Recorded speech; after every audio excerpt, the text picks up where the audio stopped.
an NFL injustice that's been happening for too long. My good friend, Otis O.J. Anderson, 10,000 yard, over 10,000 yards rushing, Super Bowl MVP, two-time Super Bowl champ, Rookie of the Year, Comeback Player of the Year, played in 2 strikes during his career. When he retired, he was the 8th leading rusher in the league. So when we have those moments where he's being passed up year after year by guys that I don't think were as domineering as he was during the time he played. And he played in an era where the rules allowed you to manhandle, to maim. It wasn't, hey, I'm going to touch you or flag football like it is today.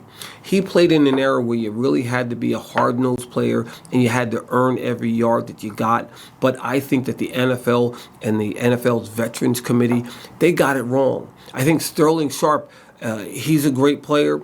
Shannon Sharp was a great player.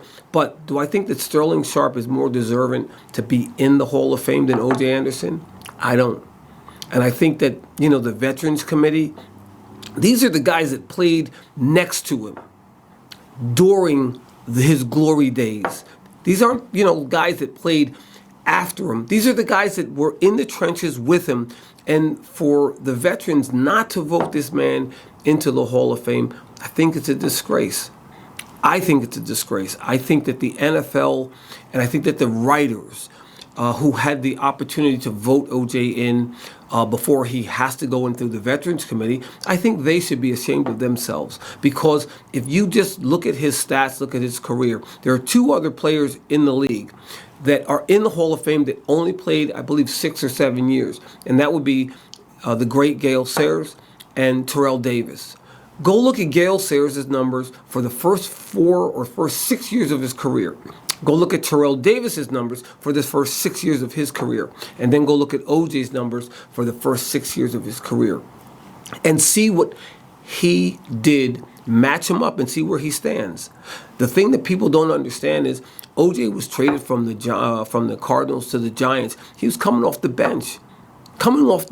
He was backing Rodney Hampton up. And if Hampton didn't get hurt, OJ wouldn't have gotten in there to get the Giants into the Super Bowl and to actually have an MVP moment. So if we want to really take a look, he was a part-time player toward the end of his career. But what did he do? He led that team to a victory. Look at everything that he said coming up to the Super Bowl. I'm going to take this back home and we're going to win the Super Bowl. That's what he did. So I think that any writer that has any pull, any of the veterans that, I think some of you guys got to get a spine. And you guys got to stand up and say, hey, man, this guy belongs right here with the rest of us. Some of the players that have been inducted into the NFL don't even have. I'm talking about running backs. Some of the running backs don't have the same credentials that he has, but yet they're in the Hall of Fame. If there's ever been an injustice and the scales of justice are unbalanced, it's for O.J. Anderson. And I'm not just saying this because he's my friend. I'm saying this because what's right is right and what's wrong is wrong. I think O.J. Anderson deserves to be in the NFL Hall of Fame. Don't make him wait too long. I think his mother should have had the opportunity to see her son go into the hole before she passed. But make it right. You have an opportunity. Let's do something. Let's get it right. That's what I got to say this week.